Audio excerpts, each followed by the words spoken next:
Well, just like Tim Tetrick in stretch traffic, Linda Toscano stick-handled through, ducked in, ducked out, split a couple cars late to get here in time for In the Sulky. It's crazy out there tonight, isn't it? It's nuts. There's a lot of people leaving, a lot of people coming in, and it took a long time. Maybe some of them will come over to the racetrack, too, and enjoy a nice night of racing because we've got the TVG Trot in race 11.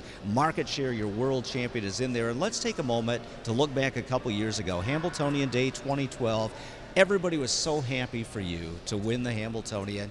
It was just a great day, and just everything worked out right, and it's something you have to, on a bad day, you can kind of think about and feel better about. It was a year that you cannot even imagine in your mind. You know, after having Chapter 7 in the year before, I never ever dreamed I'd ever get another chance at it. And then to have him come in and win his elimination and then get, it was just, it's one of them career. Yeah. Let's take a look at the stretch drive of Market Share. I think we've got some B-roll of you celebrating as well in the Hambletonian. And as you come down to the wire, it actually got a little bit tight at the finish there. You think? Just a little. I was on one hand, one foot, one eye closed. I never thought it was ever going to get there. And Linda, you almost made me cry on the winner's circle when I asked you what you were thinking. You said you were thinking about your dad, the impact he had on your career, and just a special moment. Absolutely. My dad loved the horses. My dad took me, we vacationed in Saratoga. We went to any place he could get us in, we went. And I remember him saying to me when I was a kid, once you get started in this business, try for a Saturday night horse. And then after a Saturday night horse, try for a stake horse. And the first thing that went through my mind was, Dad, I'm not sure even you could dream this big. Yeah, you went with a Saturday afternoon horse on the first Saturday in August, yeah, and that is tough to beat. Let's talk about Market Share in 2014. Could not have looked any better in the Cutler Elim, his first of the year. Let's roll it in here, and ironically, this would have equaled the world record for older trotting stallions, and Mr. Easy, or Sebastian K, had not raced earlier.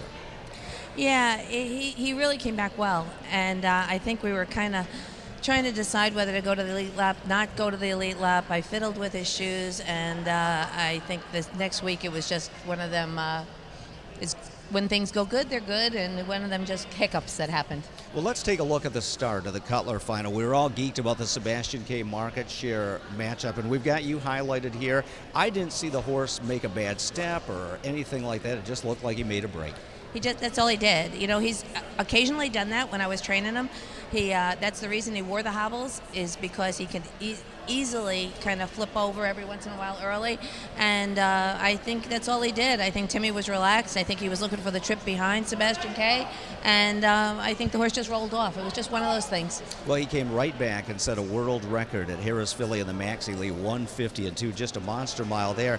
You went to Scioto for the Charlie Hill, and you didn't have Tim Tetrick there to drive. It looks like the horse just never could get in the race. Yeah, I think everybody left the gate, and Market Share is a funny horse. He can leave the gate really quick, but you have to be ready to do that. And I think that Jeff hasn't driven him a lot. And I think he drove him a lot when he was younger, and I think that he just kind of mistimed the gate a little bit. He took it back, and he wasn't going anywhere from where he was. They were good horses that he was in there, and that's a speed track. And there was a very soft middle half, too, and it's tough to make up ground for the back of the bus when the fractions are like that. And there's so many big races coming down the road. You hate to sacrifice your horse in June for what's going to happen in October. Yeah, he's good, and it's going to be one of those years where I think any horse could pop up and win these races. There's quite a deep group of trotters out there.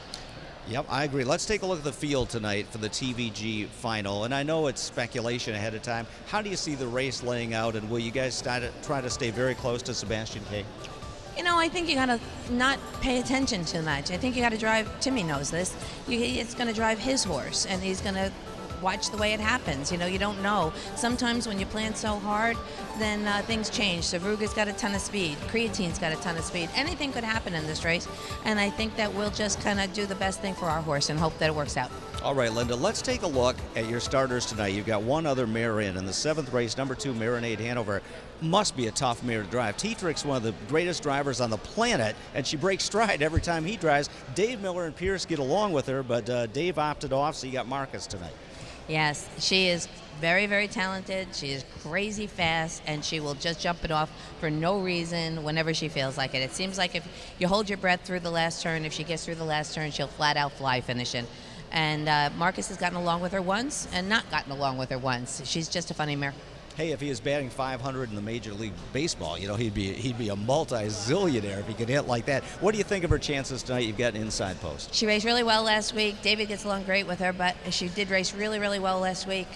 He protected her a little bit because we did not want to be on the qualifying list, and that kind of got her in a bad spot. She was finishing up pretty good, and if she gets through the last turn, she'll be right there. And for those of you that don't know, if a horse breaks 2 starts in a row on a fast track, you have to re-qualify, which means a week that you can't race. And I guess on a sloppy track, if a horse breaks, it's okay. Or if you finish first, second, or third, it doesn't count against you. Yeah, that's right. And so, I mean, you're a little bit more cautious at the start when you have one going in on a second break in a row, because you don't want to have to waste a Friday coming up here in qualifying. So, and she is the kind of horse that does her best racing at the end of the mile anyhow. All right, last question, market share. We've talked about the race. Everybody has speed, blah, blah, blah. For the bettors, what do you think? Can you win? If he gets the right trip and it works out his way, of course he can win. He's a good horse. All right, you could run for political office, you know, if you ever have to do that. Linda, you're a class act. Sorry you got stuck in traffic. Thanks for making the big effort to get here, and good luck later on tonight. Thanks, Timmy. Linda Toscano in the Sulky, and we've had a slight delay in post time due to the traffic, I think. We've got 28 minutes. Hollywood Hayden chomping at the bit because he said he can fill 27 of them. That's coming up next. Stay tuned.